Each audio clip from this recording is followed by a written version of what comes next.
Assalamu alaikum wa rahmatullahi wa barakatuhu. Welcome to the Islamic Vibes podcast. I'm your host Majid, and today I'm joined by my co-hosts, Brother Rash, Brother Afi, and Brother JK. Assalamu alaikum, brothers, and welcome to the show. Wa Walaikum alaikum assalam wa salam. rahmatullahi wa barakatuh. Thanks for having us again. Well, it's a pleasure. It's a pleasure, and with it being the last episode in the Ramadan 2023. I wanted to get the A team on. No disrespect to any of my other guests, but generally, guys, last week of Ramadan, how's Ramadan been for you guys? Well, it depends on what you mean by the question, because a lot of people interpret that as how's the fasting going. No, generally the whole event.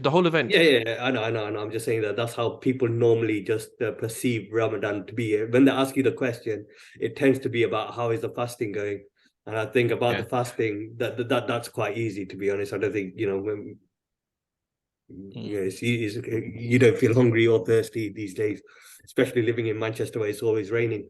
But I think when you really appreciate that question with regards to how much have we made the most of the blessings of the month, I think that's a whole different conversation. And I think that's where, everyone needs to have a long, hard look at themselves. And I think complacency kicks in because you think, I'll do more next year or whatever. That's what I've heard people say.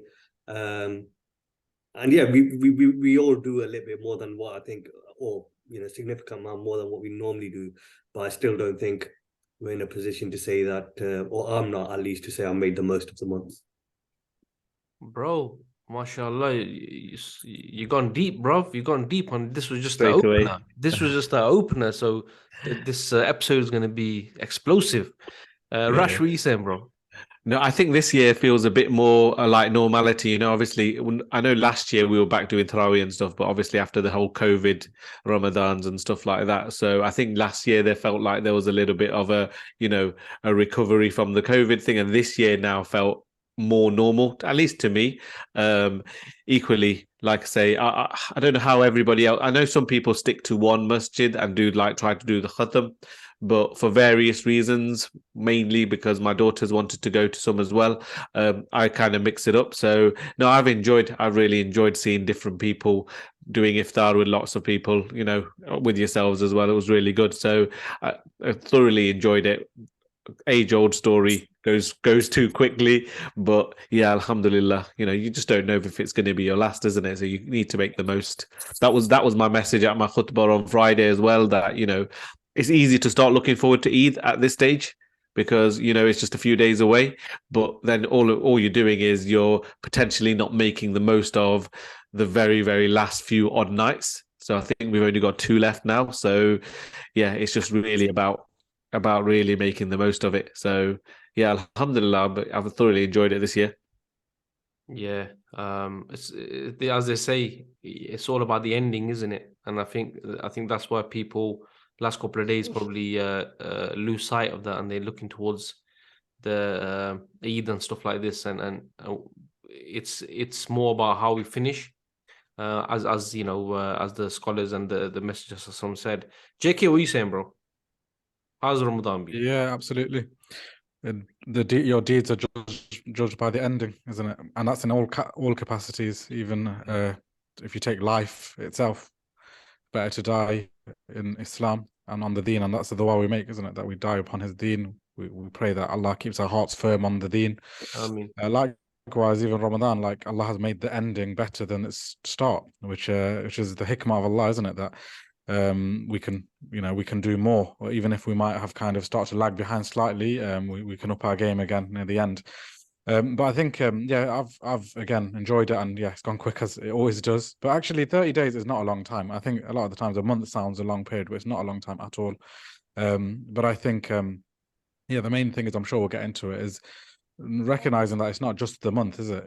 This month, yes, it's a bit of a boost, but it's absolutely about how we can then take it on after Ramadan, how we can keep up our taqwa, basically our activities and all that we do for the sake of Allah. If we can keep it up continue to please Allah, basically, and keep away from sin, keep away from what He has forbidden, and help others on that path. I think it's been really good for me in terms of I've been kind of linking with the youth a bit more, actually. I was in London for a period this month, which was really good, actually. I could link in with some of my like my cousins-in-law, you could argue, like my wife's side, to really kind of, they've grown up. A lot of them, they grow quick.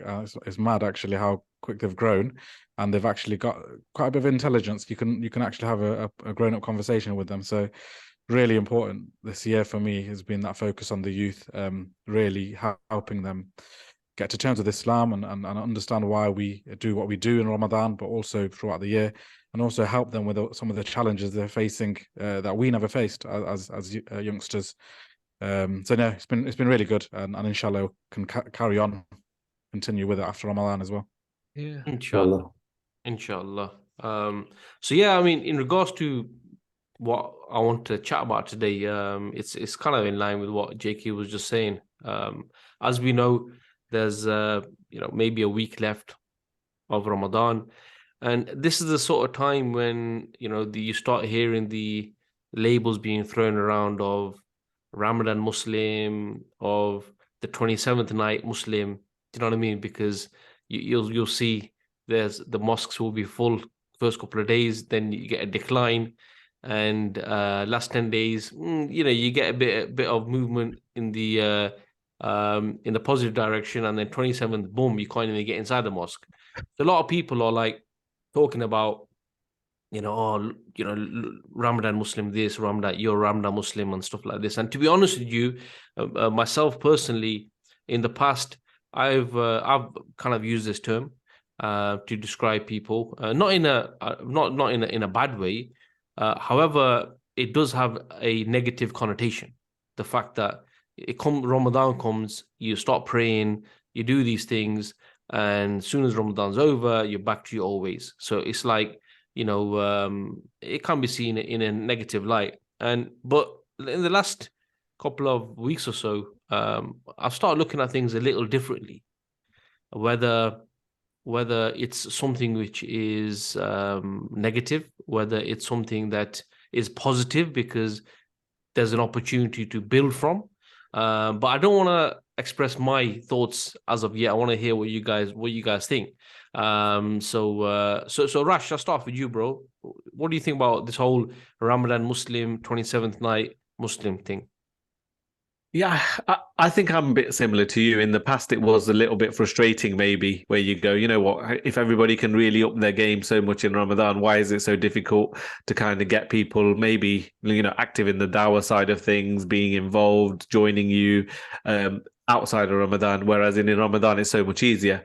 However, I think a lot of it is just the society that we live in. I think it goes down to what the Prophet sallallahu alaihi wasallam, he told us, isn't it? Is the people we're around, the environment we're around, that affects us more than we as individuals affect our surroundings. So it's only natural when everybody's more active, everybody's going to the masjid, everybody's talking about Islam. Even like everybody. I spoke to my daughter, so again, let's give it a younger kind of perspective. We're all of a similar age, or maybe JK's a bit younger. But I was speaking to my daughter, and she was like, the first day Ramadan kicked in, the very first day, her TikTok just changed.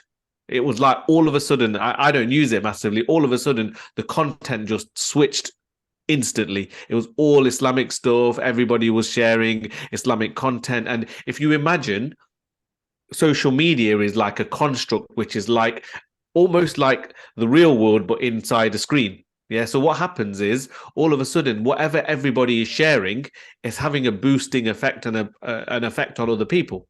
In the same way as that, if everybody's going to the mosque and you're seeing someone familiar at the mosque and you're thinking, well, I'm going to go and stand with that person, see them, give them salam, I'm going to try and do the khatam, all of these kind of things, then I think it's that environmental effect that makes everybody into Ramadan Muslims, all of us.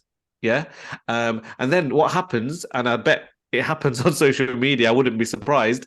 As soon as Ramadan coming to an end, I bet there's starting to be like Eid related things coming. There's, those kind of vibes drop off. Some people go back to listening to music again when they've in Ramadan, they've stuck to nasheeds or stuck to Quran. So I think it's an environmental effect or a societal effect more than it being kind of I don't think any individual is to blame for this to become a Ramadan Muslim. I think it affects us all.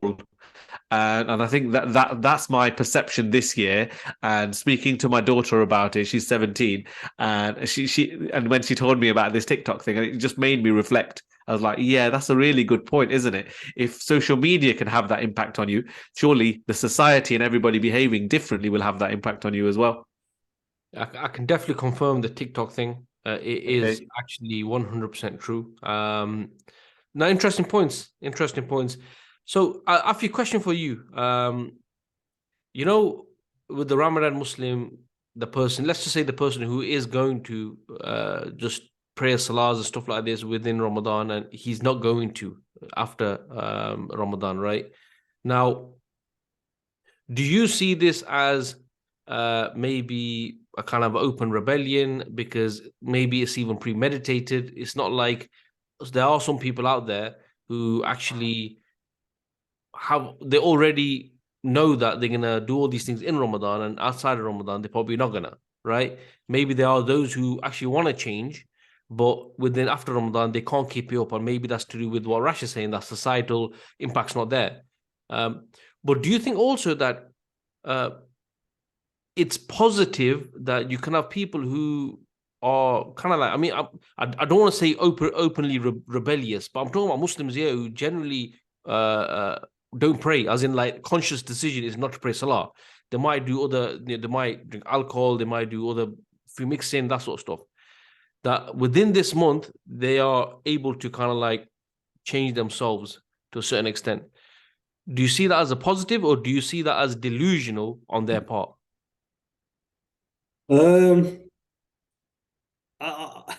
I think before you look at it as whether it's a positive or a negative, I think the fact that Muslims want to do this in Ramadan, regardless of how bad a lifestyle that they live, it has to be a positive, because it shows that there's a link that they're holding on to from Islam that they want to ignite. So, I've met many people, and, we could even reflect on our own backgrounds because we weren't always praying, right? Then there's an event or something that happens that gets that ball rolling. It evokes that awareness within us that we need to understand our deen more, and we need to start practicing and please our Lord, right?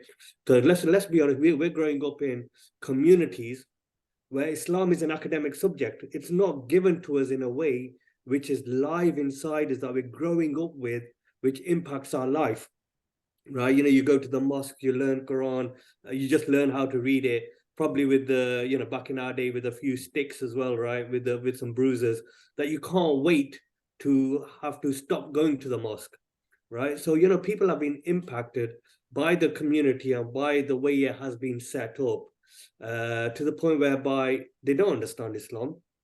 But there's an emotional attachment to it. There's a spiritual attachment to it, which comes to life sometimes when people die, and definitely in Ramadan. So the fact that it's awoken in Ramadan, it can't be a bad thing. And this is where the community needs to take some responsibility, because if someone's wanting to get closer to Islam and get closer to Allah subhanahu wa ta'ala, our job is to help them and support them so that it stays alive after Ramadan. Because, I've never met anyone who says, right, I'm only going to do it in Ramadan and not do it at the end of Ramadan. It just stops happening at the end of Ramadan because the community is back to normal, like Rash was talking about, where the environmental influence, it starts to go down. And I think when it comes down to the term of someone who's now starting to practice a bit more or practice a little bit in Ramadan, it's like everyone does more than what they were doing before Ramadan. But then everyone goes back down to normal, which then doesn't help support these guys who are starting to get into Islam. They're losing that environment where everyone's doing iftar together. Some people are doing suhoor together. You go to you walk to the mosque together. You lose that.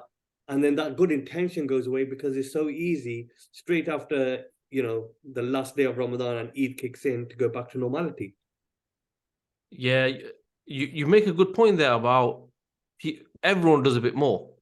So if you're thinking about the person who just prays, he listens to talks, he maybe is involved in some dawah activity, then this increases in Ramadan.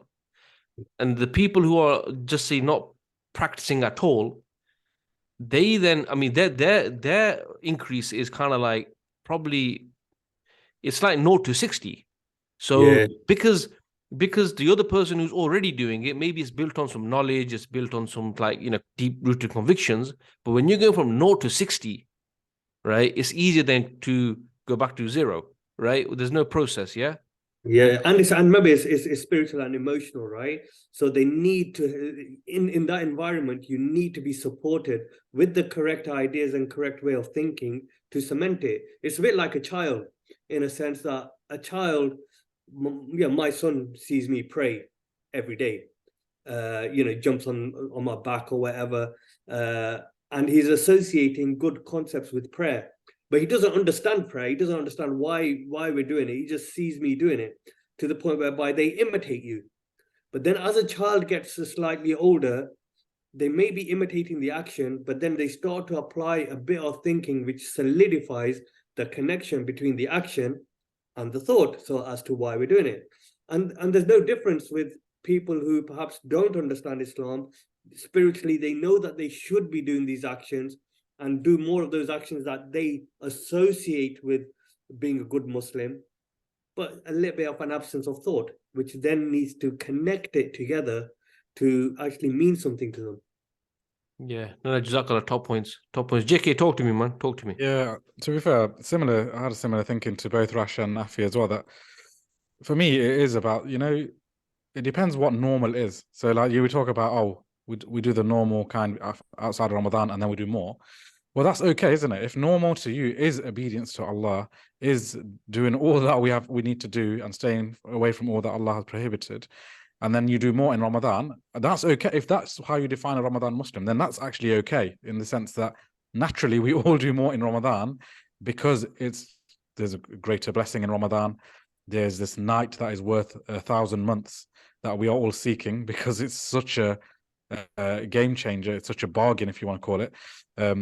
So naturally, I don't see any harm in that. We all do that, right? Everyone. I think even the most pious person, the Sahaba, who were the most pious? The Sahaba. They did it, right? They did more in Ramadan. They did more in terms of looking for the night of Qadr. So it's okay. I don't think there's any problem with that. I think it does. What the crux of the matter is that actually, if Ramadan is the only time you're going to do it, and outside of Ramadan you're sinning and you're doing all that Allah has prohibited and not doing that which is obligated, then it's a problem, because then you're, in a way, what are you worshipping? Are you worshipping Allah, or are you worshipping Him in the month of Ramadan? Because that's strange, isn't it? How can you come into Ramadan and do all of this good, and then Eid hits, and then you'd return to your previous ways? I think the main thing is all of us will probably start to see a downturn slightly after Ramadan. Inshallah, we can try to keep it up, and that's the best thing we can try and do. But naturally, I think it will happen. And that's one of the reasons and the blessings of Ramadan, is it comes around every year so that we can return and have this boost again. But I think the main thing is that the main advice I'd give to myself and to others is that you prove to Allah, you prove to yourself that in Ramadan you can do more, right? You can give up that which was halal in Ramadan, meaning food and drink. It's halal, right? You can give that which is halal up in Ramadan. So why can you not then give up that which is haram, right, outside of Ramadan? So I think the main advice would be that now that you've shown and proven to yourself you can do more, then try to do set a new normal for yourself outside of Ramadan, so that you know that you can see a change in you before Ramadan to after Ramadan. Because it's okay, we all sin, and there's going to be different, I think it's okay if there's drug dealers and trappers come into the masjid. Alhamdulillah, that's a positive sign. As Afi said, there's something in them that they know they're doing wrong and they're living a life of sin, yet they return to Allah, they return to the masjid, they return to praying. That's a positive. We shouldn't belittle that, and no one is really, but that's a positive sign. But I think it's about making sure that they then hopefully, and all of us, that's just a really extreme example, but all of us know that we can do more outside of Ramadan because we've done it in Ramadan. So I think it's okay. Even me myself, I don't really use that terminology, Ramadan Muslim, because it does have a bit of a negative connotation. But I think it depends how you define it. I think it's okay to do more in Ramadan. I think it's all natural to do that. All of us probably felt the same way coming into Ramadan. So that's my thoughts on it. But I see it as a positive as long as we can keep it up as we approach Eid and we approach the days of outside of Ramadan. Sure. I think, in the years gone by, I used to put it purely down to the fact that Iblis and his crew is chained up in the month of Ramadan. But actually, I think, to be honest with you, I think it's more than that. I think that what Rash mentioned at the beginning, the sort of community aspect to it, I think that's really important, because what you're seeing is when we look back at the Sahaba, we look back at the generation that came after, and we always talk about people like Salahuddin al-Ayyubi. We spoke about him a lot in Ramadan, and Imam Shafi'i and all these great people, right?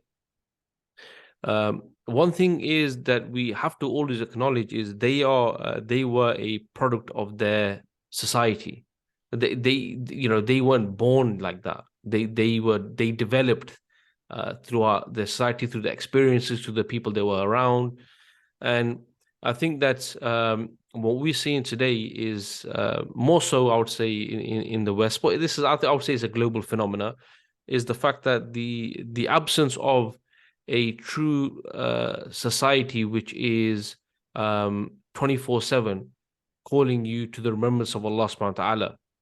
Even the company that you have is a constant reminder of Allah subhanahu wa ta'ala. If that constant reminder is not there, then I think that you will falter. I think that, certainly now, just say in the West, where they're kind of godless societies, it's all about worshipping your whims and desires. And what you get then is, in Ramadan comes in, just say you're, I mean, I'm going to give an extreme example, right? Because I've seen it. So guys, drug dealer. Yeah. So a drug dealer really, generally his mode of business isn't the best, because he's kind of ruining lives. Not just is it prohibited, this is ruining people's lives. You're giving drugs which are harmful to people, destroying families. Yeah, I've seen it firsthand. So now you get this guy who, drinks alcohol, smokes drugs and whatever. And, I've seen this 30 days before Ramadan, he'll go into a detox because he wants to clean his body for Ramadan, right? And when Ramadan kicks in, everyone around him, and this is not just the good people, this is even the bad people, they were also influenced by the good people. So everyone around him is wearing a thobe, wearing a hat, going to the mosque, keeping their fasts, praying Taraweeh. So this like impact it has on him, even though just say he didn't want to do it, he has to conform. You're not going to get a Muslim who maybe in his home, he might be eating. He ain't going to go out in this community and start openly eating. He's not going to do it, right? So you see how there's not just like a good influence, but there's also that pressure, that public opinion within that community, what's right, what's wrong. So that's why we see it's easier than to do what everyone else is doing. Yeah? Just do what everyone else is doing. Then after Eid, everything goes back. TikTok changes, your habits on watching Netflix or whatever go back to normal. Your interaction with the kuffar goes back to how it was before. You're chilling and stuff like this. Then everyone has gone from the remembrance of Allah subhanahu wa ta'ala back to the daily grind. It's gonna affect everyone, and it's fantastic what you said, JK, that it affects even those people who normally you would say class themselves as people who practice or worship Allah subhanahu wa ta'ala. It's going to have an impact on them. So I think that communal aspect is really, really important. And if you're living in a society now where it's constantly reminding you about the akhirah, Allah subhanahu wa ta'ala, your relationship to him, whether it's to do with the adhan, whether it's to do with the transactions, every aspect of it, you can see how in that society it's more difficult to do wrong than it is to do right. Just because the way the society is. Yeah. Even if it hasn't influenced you in a positive way, if you do something wrong, it's going to be in your private home. It's not going to be in society amongst other people. You see how Islam, the Allah subhanahu wa ta'ala understands the creation, and he's hence why we have a system which is very preventative, really protects the society. Really protects the society that even if people did wrong, they're going to do it in their own home. Because if you do wrong in public, then it affects people. So if after Ramadan, Muslims are openly like, I don't really pray, or I have a bargain booze shop, or when that's kind of become normalized amongst Muslims, then it's going to have a negative impact, isn't it? Definitely. Yep. Yeah, there's definitely a human nature thing here, and obviously it's no surprise that the creator himself has designed, the way that we should live, how we should interact, whether it be men and women, the social system, how we should frequent the mosques regularly, how the Jummah is a fard, so that you're getting a iman boost every Friday, and how men should really even be going to the mosque for every Jamaat. So all of these factors that you're referencing as well is that it creates an environment. And I think it is a little bit linked to the point I made at the beginning. If you create that environment, then naturally it becomes easier for people to do good and to avoid sin. Whereas what we're seeing in the West today is the polar opposite. You can completely open the doors to anything, be it Satanism, be it liberal, whatever values you want to carry. Everybody has freedom to do whatever they like, be it in their houses, be it outside, whether it's tattoos, whether it's and again, I'm seeing an increase of it now, and it's frightening. So, like you say, sometimes it's online, but now you're driving around, walking around, and I'm actually seeing young boys dressed with girls' clothes on, or with handbags, and with crop tops and colored hair and things that was a bit niche, and we knew it was there, and we knew we had to protect our children from it. But maybe you guys, you're in more Muslim areas, so you're probably not seeing it. We're in predominantly non-Muslim areas, and I'm seeing it on every corner now. Okay, I mean, that's a slight exaggeration, but I'm seeing it much more than I saw it before.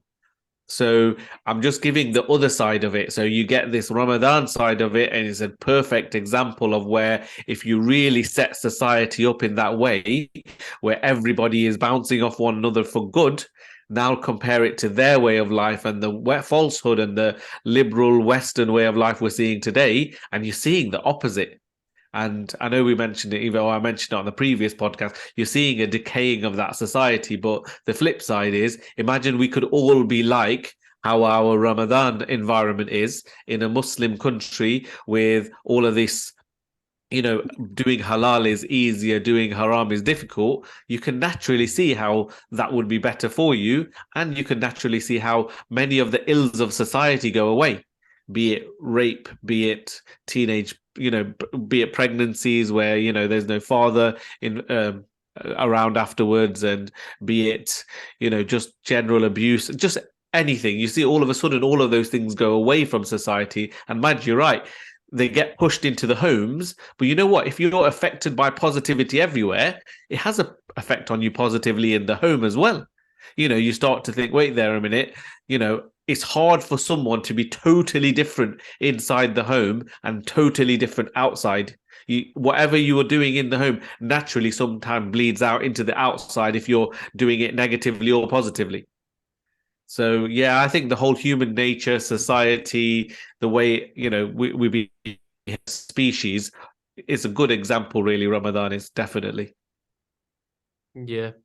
Last night I was at the mosque. There was this psychiatrist. I think he's a psychiatrist, a doctor, very, very well learned. I'm probably going to try getting him on the podcast.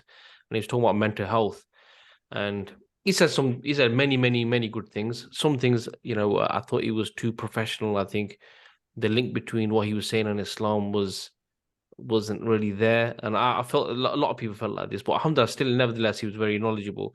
And one thing he talked about, and he was talking about attention.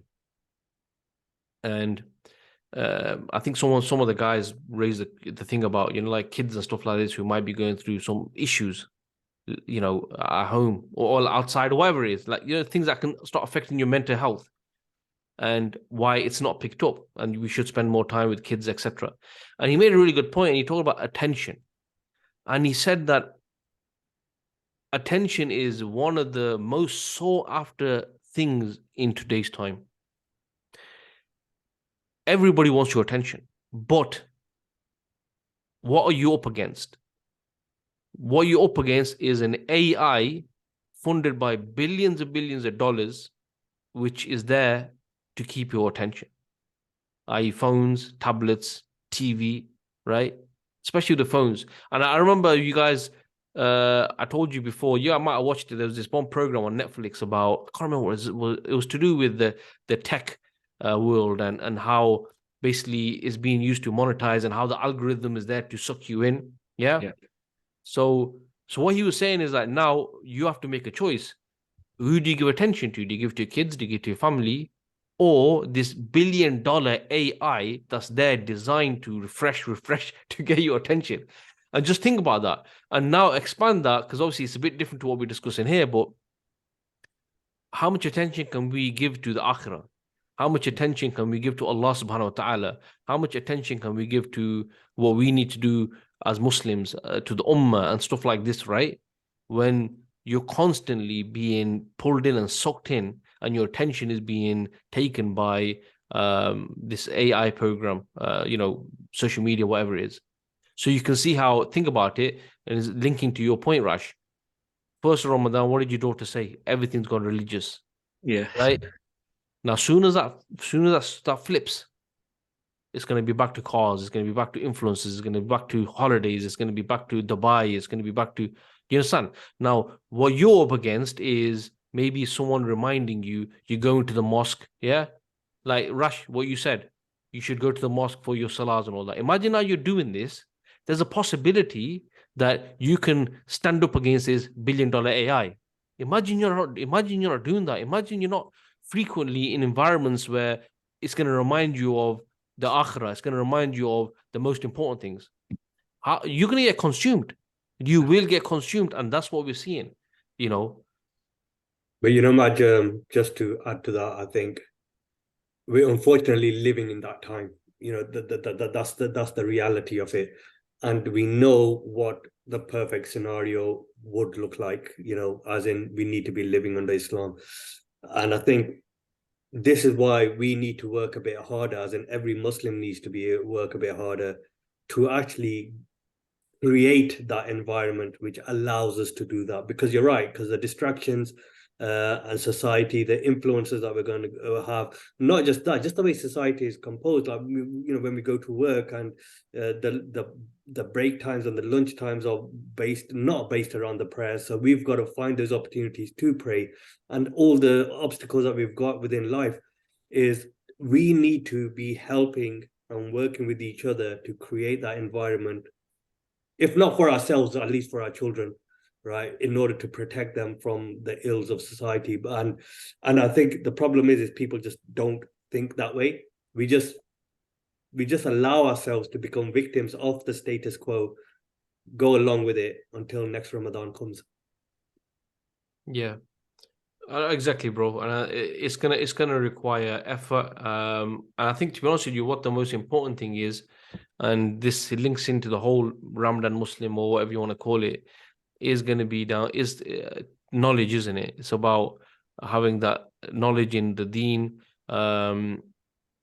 understanding Islam, understanding the life of the Messenger Muhammad sallallahu alaihi wasallam, the person who you're meant to love more than yourself. How much do you know about this person? How much do you know about his life, his struggles? What is this? What was the purpose of his message?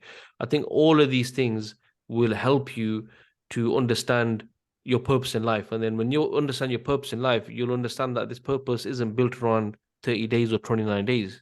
It's built, and then that's what JK was saying earlier. It's not You don't worship the month of Ramadan. You worship Allah subhanahu wa ta'ala. And Allah subhanahu wa ta'ala tells you that on the day of judgment, every atom's weight of good and every atom's weight of bad will be shown to you. And so here it's not talking about just your deeds in the 30 days of Ramadan or 29 days of Ramadan. Now, most of this, we know this. I mean, you know, especially if you grow up in a Muslim house, unless it's proper secular, right?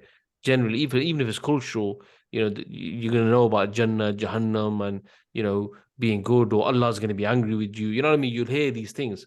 So, you know, there is, you do have that information, but it needs to go beyond that. And I think a lot of this is on the person. Your parents can tell you so much. It's on the person to go out. And like you're saying, Afi, a kid might see you pray, it imitates you. But there comes this time in life where he's going to now reevaluate, what am I doing this for? Is this yoga, or does it have a proper meaning? Is this backwards? And that's where he's actually going to either embrace it or he's going to see it as being something negative, right? So we have to make those decisions. And I think that's probably the hardest bit. That's probably the hardest bit, whether people want to give enough time and dedicate this time in their day-to-day life to learning their deen. I think that's the biggest challenge. How much do you want it, is I would say. Yeah. I think that's really key for me. Like, one thing I've noticed, and you guys may be similar, in Ramadan, there is this kind of over focus on the rituals, which is not a bad thing. Obviously, we should pray more, we should read Quran more, do Quran more, definitely. But I think it's important to understand why we do those things, but also don't limit it to those things. So, for example, it's okay to want to do Quran Khatam, like read the whole Quran in Arabic. There's immense reward to that, whether that be in Taraweeh or reading the Quran yourself. That's fine. No, not even fine. It's good. Alhamdulillah, it's very, very good. We should also strive to do that. But what I have an issue is when it gets limited to those things. Whereas actually, why aren't we? You know, the Quran was revealed in Ramadan. It was revealed on the night of Qadr, right? As a guidance, it was a magnanimous event. No wonder Allah has given so much reward to this night, because it was a transformation of the universe. Forget world, it was a transformative event in the universe. Hence, it carried so much weight, right? But do we reflect on that? Do we reflect on the fact that Allah gave it such a blessing because it was a guidance for mankind? As we've spoken about before, right? And I find, and one of the things I've been telling others around me in my dawah is that just reflect on this, the fact that this was a guidance, it was sent in this month. So don't just read the Quran, read about its meaning, read what Allah is telling us to do. Don't just think about the qiyam, and yeah, all of that is really good, but also think about, okay, what do I now need to do in life? How do I need to live my life? What is that purpose in life? If I've got any questions about Islam that is causing doubt, and I'm talking about some of the youngsters, right? It's causing a bit of doubt, and I'm trying to ask, right? Come to that position where you're strong and confident in your deen, so that you can live your life. And after Ramadan, because I find, you know, when it's task orientated, when it's like, I'm going to do Quran Khatam. So when you do Quran Khatam by the end of the 30th Ramadan, it is a little bit like, oh, that's it, I've done it, reward. Yeah, but what about after it? What about after it, right? So I find if we shift away from this thinking of the rituals, I think it can have a better impact on us in terms of after Ramadan as well, because you would have transformed yourself, right? Yeah.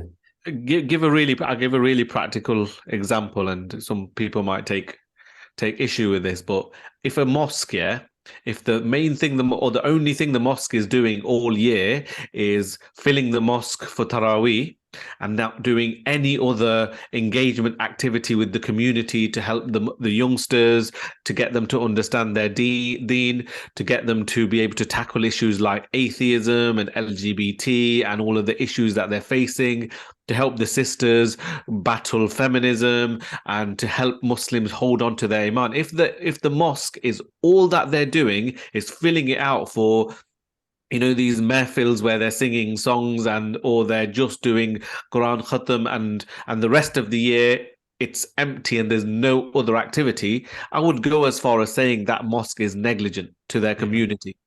Yeah, and you do see it. Yeah, you see some mosques, and again, it's not even for lack of trying. Some mosques try, but you need the community to come together and all help to do those kind of activities. You need the want from the community. You need the organization from the mosque. You need buy-in from the committee members. You need buy-in from the imams. Even some imams are so stuck in their ways that all they see is, oh no, we must do a khatam and we must do it in this way, and we'll stick to Urdu, or we'll stick to Bengali, or we'll stick to languages that the kids can't understand, or we've done it always like that, let's carry on doing. I'm sorry, you're failing as a service to the community.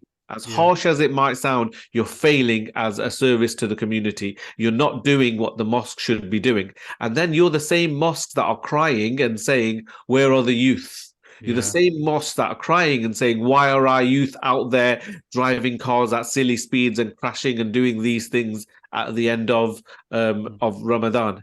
So really, it's a collective responsibility. Again, it's not even necessarily a dig at the mosque itself, because the mosque is just a building. It's the people that need to make that mosque a service to the community. So it's really a message to all of the people in the community to come together to make sure the mosque is utilized, and therefore, times like Ramadan, when people are in the mosque, don't just sit there and do khatam. Use it as an opportunity to give some teachings. Yeah, absolutely. Don't even leave it till the end. So don't leave it all the way to the end. Everybody's chipped and then you're giving a lesson. Give it at the beginning. Give it in the middle. Why does it have to be exactly the same as it's always been? Okay, stick to the sunnah, but incorporate the fact that there are new challenges. There are new challenges that people are facing, the youth are facing, families, parents are facing. Let's deal with those challenges. It's extremely important. And anybody who is involved in a mosque should try and try and involve themselves more in these kind of areas, in my opinion. Yeah, to be fair, I 100% agree. I think I've actually seen kind of two extremes in this Ramadan, where I've seen some masajid just focus on the khatam and just focus on, as Rash is saying, just the way they've always done it. And then I've seen other mosques or masalla places where they've actually actively thought about, in the middle of Taraweeh, how do we have a really a good lesson that everyone is there. They're waiting to pray the next batch of Salah, right? So you've got access to them. You've got a platform to speak to them, right? And like yesterday, for example, someone gave a brilliant reminder on zakah, and not just zakah in terms of the ritual of giving it, but the fact that this is a administrative obligation, duty of a state if it was to be here, and you can't belittle it and think it's just nothing or individual action. It's actually a fundamental part of the economic system of Islam. They were talking about this, and the fact that Abu Bakr went to war for this, and we shouldn't belittle it or think it's just something we need to give or not give because we're maybe in a bit negligent. So reminders like that give you that confidence in Islam. You understand the application of Islam. You don't just treat Islam as this individual thing you do, whereas there is that aspect. But not only that, how are you limiting Islam just to you as an individual when Islam was so much greater than that? So I've seen both extremes, and I genuinely think if we can do more of the latter, the better. And as Rash said, that's the obligation, and we should all take accountability for that ourselves, but also the community around us, not just the masajid, for example. All of us should take that accountability. Yeah. Afi, do you wanna say something before we move on to the next? I was probably going to just add a little bit of what JK said, and I think the mosques, or a lot of mosques, and I don't want to group them all into this place, right? They've created this unnatural perception about them, right? Which is that they somehow have the monopoly on what people should understand as Islam, and they're the ones who should give it, right?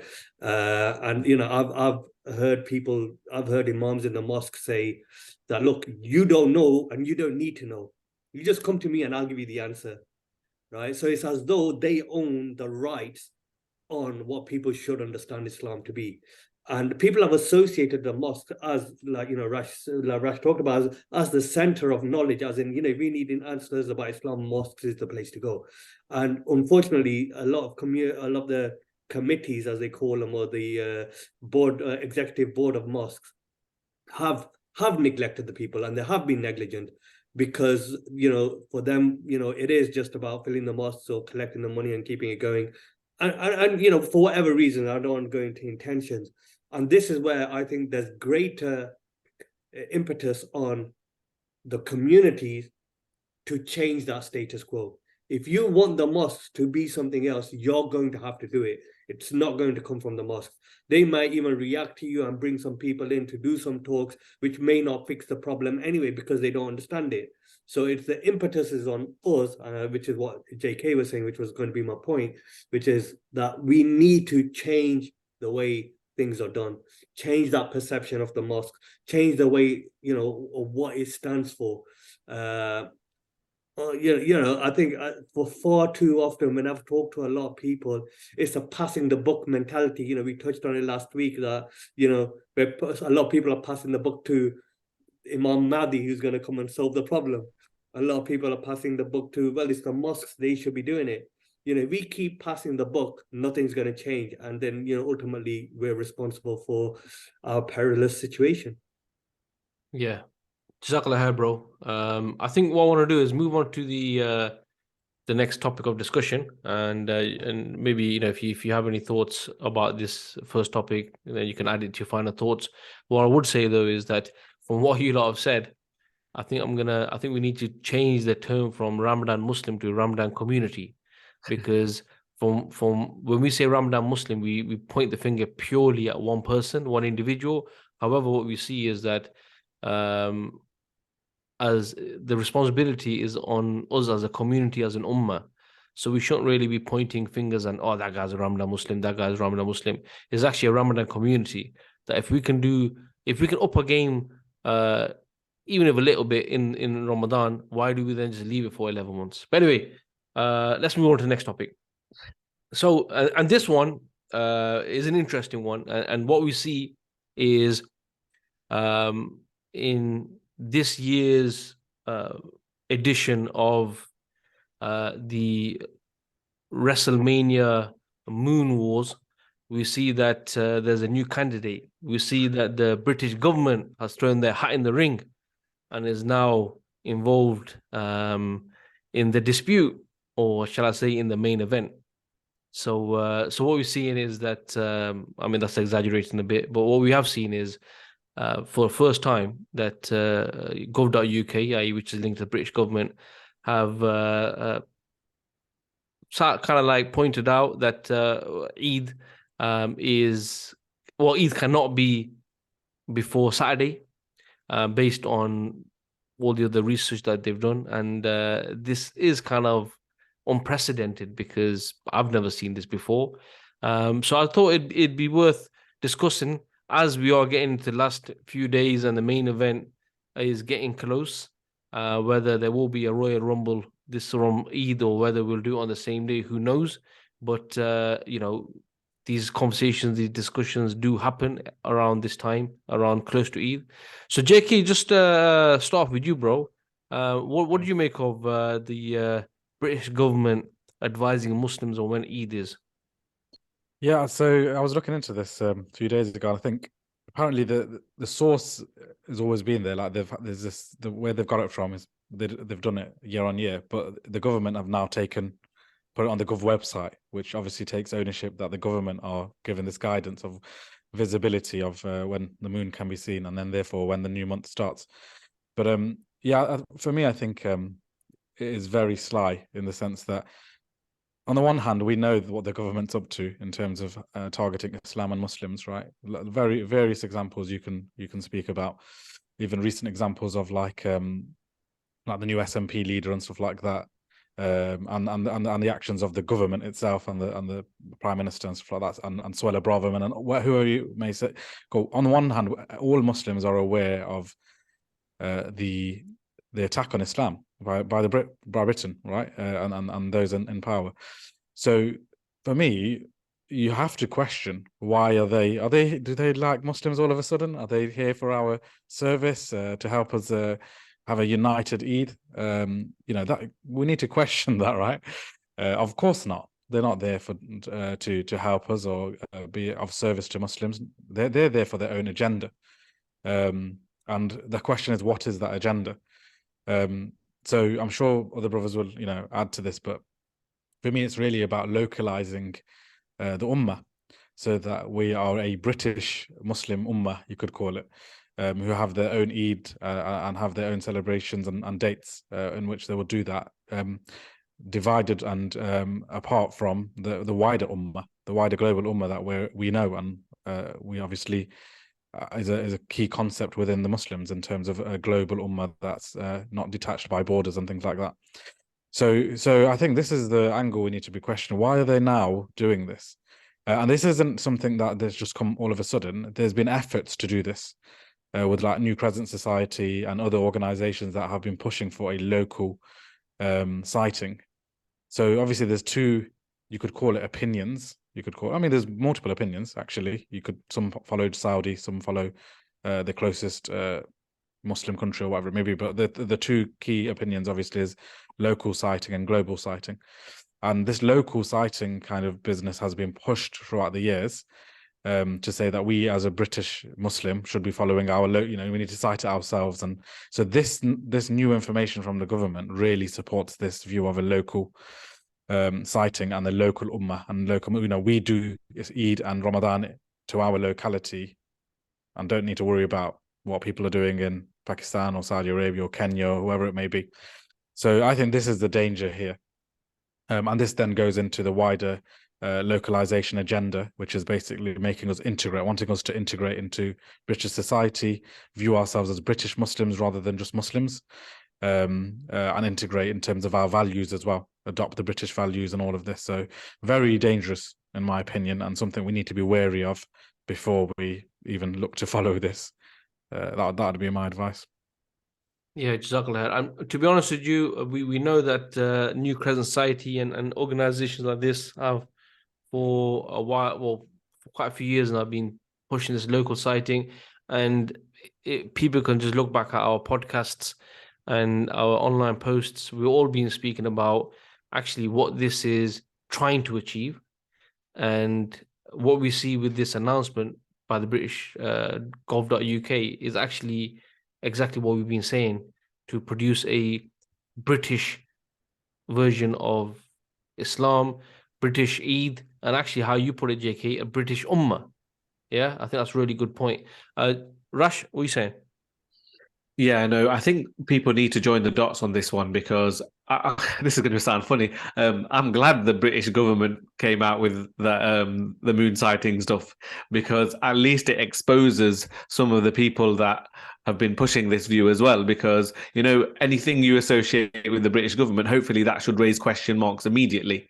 Whereas previously it might have been easier for someone to go, no, there's some sincerity behind this. There's a genuine case for let's try and unite all the Muslims in the UK. And on the face of it, someone's going to see that as positive.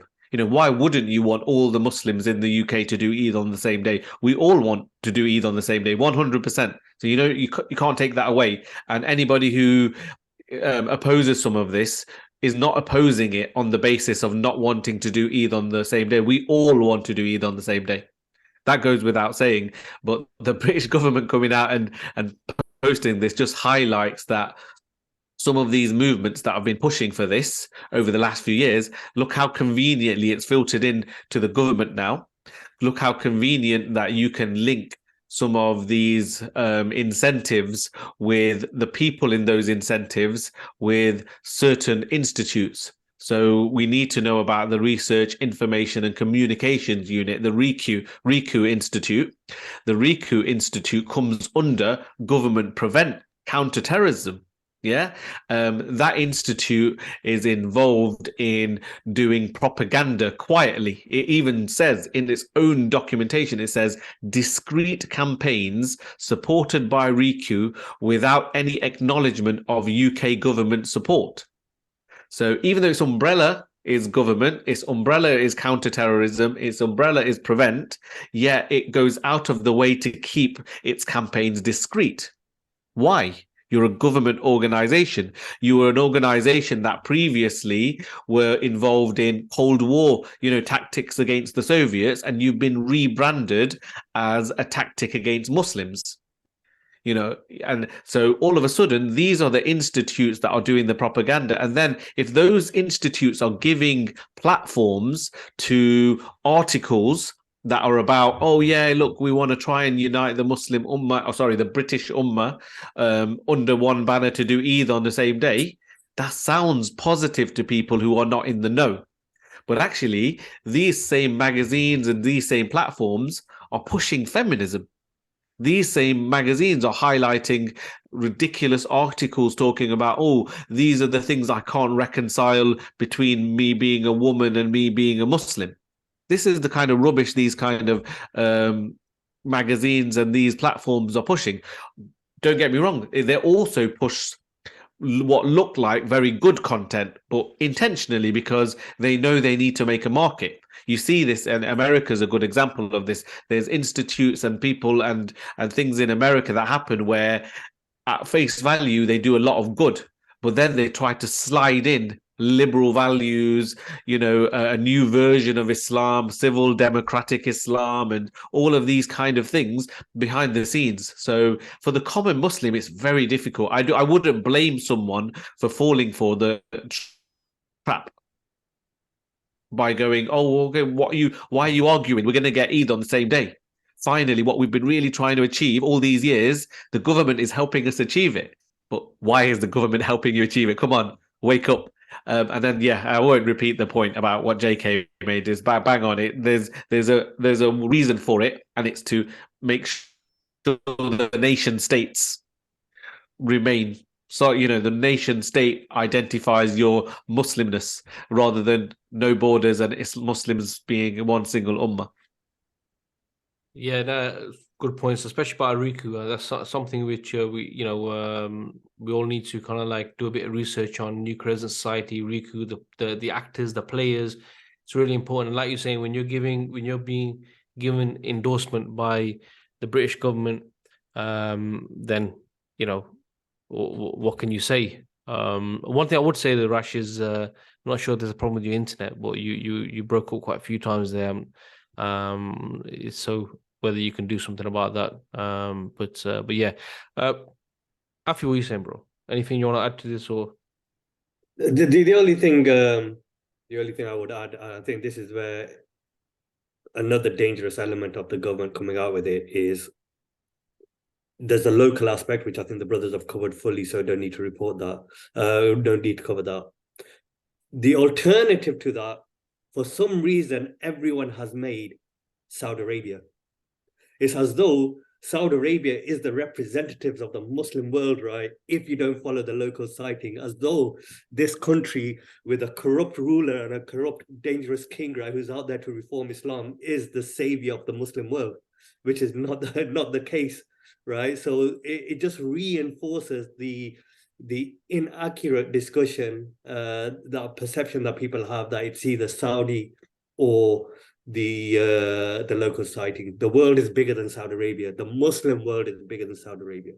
Anyone who's been to Saudi Arabia will know that apart from the two mosques, there's nothing much about the place, man. It's nothing. The corruption in Saudi Arabia is as bad as anywhere else in the world.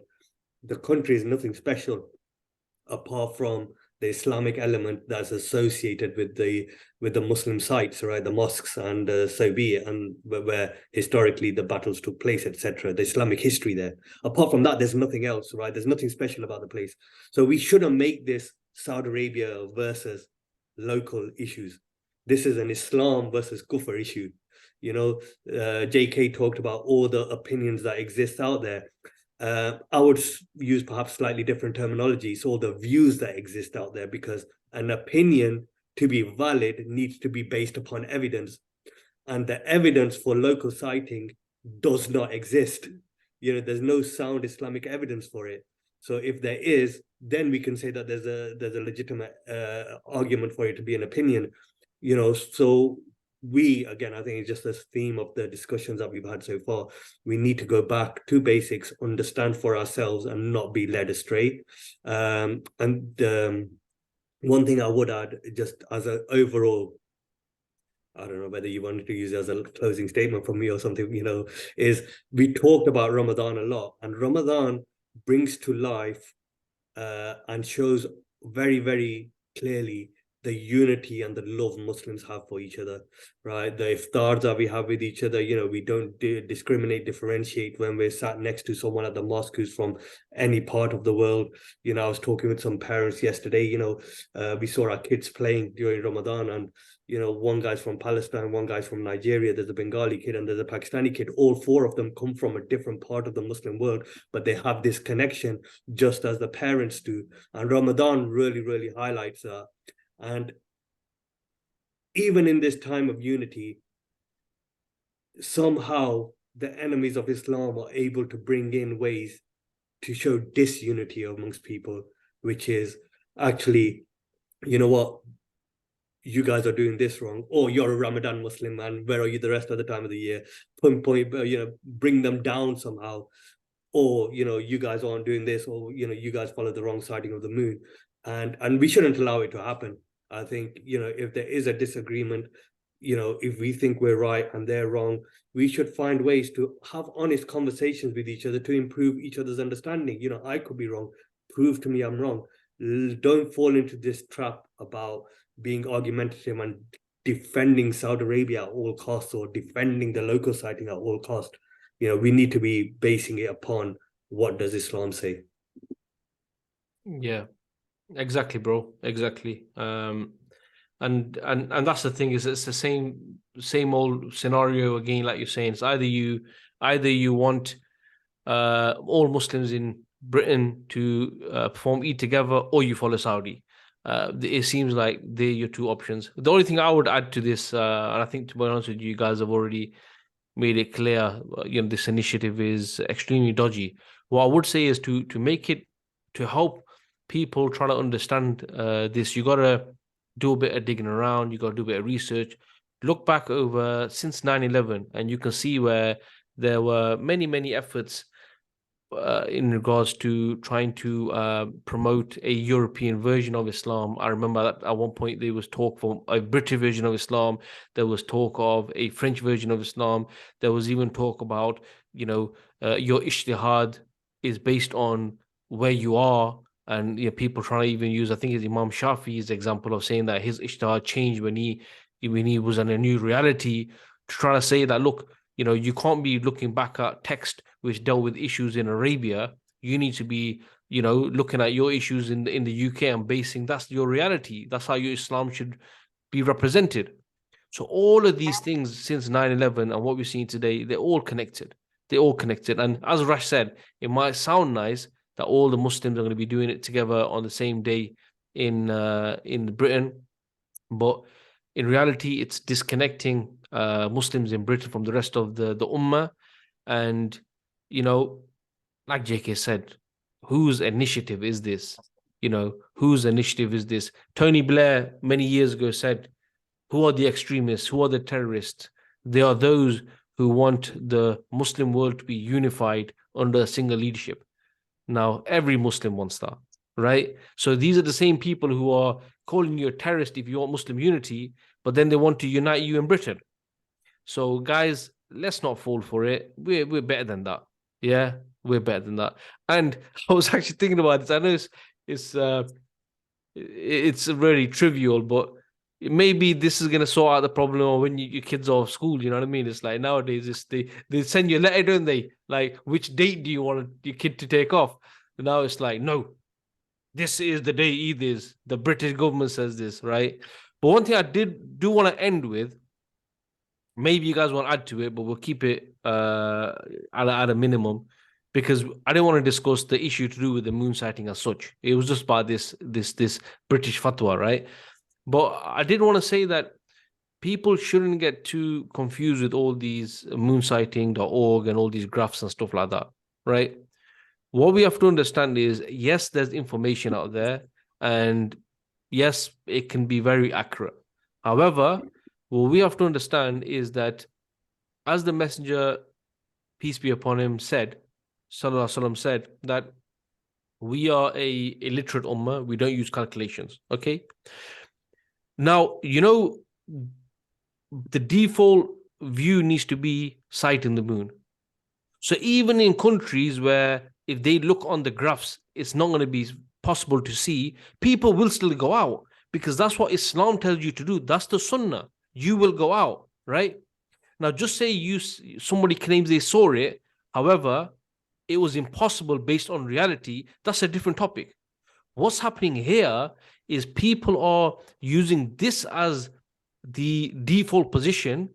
And so now they are using calculations like, look, it can't happen.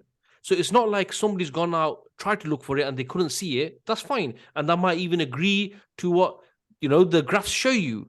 However, when we start using the graphs and make them our primary source of whether we go out or whether we don't go out, this is not right. This is not right. And I just wanted to point that out. I don't know if you guys want to add anything to that before we kind of bring it to a close. Yeah, I mean, I think. Go on. No, go. All I was going to say, I mean, it was kind of going to be in my closing thoughts, to be fair, that but similar to what you said, but also what Afi said, in that as Muslims, we need to follow the Hukm Shari. Like, we need to go back to, I mean, all of us should do it. We do it for everything else. We need to do it for these kind of topics as well, whether it's moon sighting or start of Ramadan, Eid. Rather than, one danger I'm finding, yes, the British government have their agendas, so we know that, and it's really clear cut, right? But I think there's another danger where there's some Muslims that are just very naive, like, and, big names, like you could say, Ustad scholars as well, very naive, and they're pushing this narrative of maslaha, interest, right? What's in our interest. And it's basically coming up with new opinions that go against the Hukm Shari based on interest. So this is this argument here that, it's in our interest to have a united day for Muslims to celebrate Eid together in the UK. What about the Hukm Shari? Like, that the interest doesn't go above the Hukm Shari. The Hukm Shari comes first, right? And then there's another argument about whether there's a caveat or anything like that. That's different, but you still need evidence for that. The maslaha doesn't come just on top of everything and take the trump card. No, not at all. Otherwise, it's very dangerous. And I find that's happening more and more and more, right? When it came to this Hamza Yusuf guy in the SNP, these arguments being made of maslaha, oh yes, he's doing it for maslaha and interest, and he's having to say these things. When it comes to mortgages, maslaha. And it's like, hold on, where's Islam then? If everything is maslaha and interest, where's Islam left in this? Yeah. So very dangerous. So I think, going back to your point, I'm not going to go into the whole debate around, we've done this before, but I think it is an important point that as Muslims, we need to go back to our criteria, right? The Quran was revealed to be our Furqan, our criteria, right? Our guidance. We need to go back to that in all of these topics, every action that we do. So that was kind of linked to my closing thoughts as well. So I thought I'd just share that. Yeah. So I'll give my closing thoughts as well, Maj. I know you haven't asked for them yet, but I'll just to give a point on this as well. I think the strategy is quite clever here. What they're trying to do is, look, the Britain or the UK is an island, yeah. So if they get this through to the Ummah, that look, because in a way, like you say, the problem is bigger in the Muslim world. And let me just explain what I mean is, like, if they get this British version and, nation state borders, look, we've managed to agree to a common date in the UK to have Eid. For the common Muslim, it's easier to swallow because, look, we're separate from the rest of the Ummah. We're in a Western country. Yeah. So you've now convinced the Muslims of the UK that this is better. Maslaha, or whatever reason, it's better. They're united. It's then much easier to export into the Muslim land because people naturally in the Middle Eastern lands, in the Asian subcontinent, they look up to Muslims in the West sometimes. They go, oh, look at they're more civilized. Look at, if they're able to do it, then why can't we do it? And then that introduces and reinforces the nation state borders in our lands. So all of a sudden you get the Jordanian Eid day, and you get the Syrian Eid day, and you all of a sudden the nation state become the places where the moon sighting and the Eid is separated, and that genuinely then leads to fragmentation of the Ummah.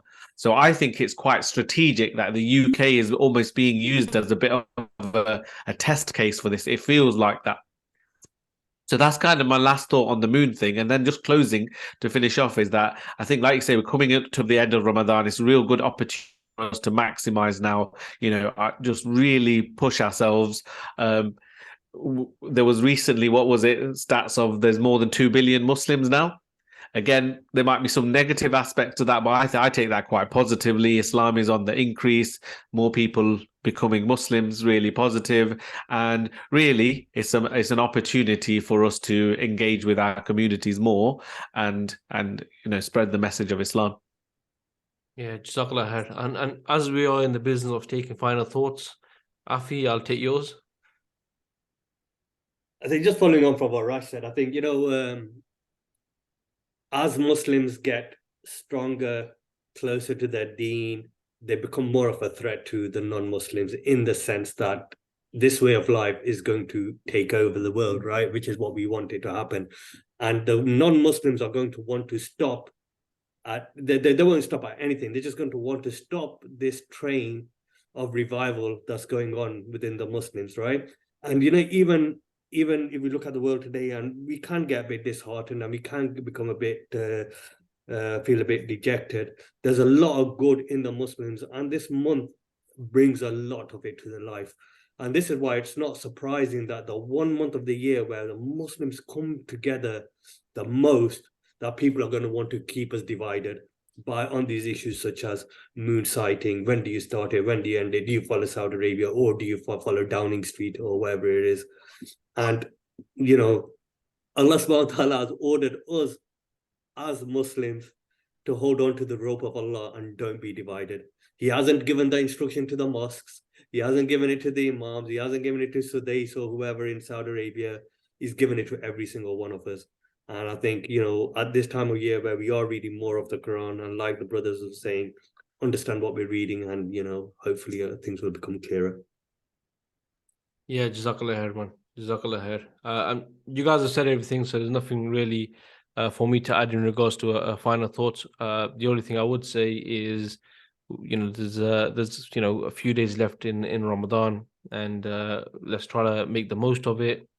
Let's actually put our foot on the accelerator rather than take it off. And as Rash said, we don't know if we'll be here in a year's time to see another Ramadan, to be in this blessed month where the gates of Jannah are opened. So let's make the most of it, inshallah, and let's not forget that even though you may think that Ramadan or fasting is an individual thing, but subhanallah, the Hukum Shari Islam, it's so interconnected that everything has not just in the individual aspect, has a societal aspect, has an aspect on the ummah as well. So we can't purely think Ramadan is about me. We need to be thinking about, if I want to change myself in Ramadan, but then I want the ummah to change in Ramadan. If I want to be a better person come next Ramadan, I want the ummah to be in a better place in Ramadan, next Ramadan, and I pray that that will be the case. And I pray that inshallah next year we will have Islam being established somewhere in the world. We will have the focal point of the ummah, a sincere leadership that we can all unite around. We will have those leaders, that genuine leaders that we will look up to, not the treacherous leaders all across the Muslim world who bring shame and humiliation on this noble ummah. But in fact, we will have someone who actually represents how great this ummah is. So Ameen to that. And it's been an eventful Ramadan podcast wise. This is the 4th episode. I hope people have benefited from it. If you have, please share the podcasts with your family and friends. And also don't forget to leave a comment in the comment section, and drop a like and subscribe to the channel. Guys, Jazakallah khair. Barakallah feek. It's been eventful, and I have to get this in because Afi dropped it, and it is a good point that we'll see whether people follow Saudi or Downing Street. Yeah, inshallah, right? But anyway, guys, hopefully, inshallah, see you on the next one. Assalamu alaikum wa rahmatullahi wa barakatuhu. Wa alaikum assalam wa rahmatullahi wa barakatuh.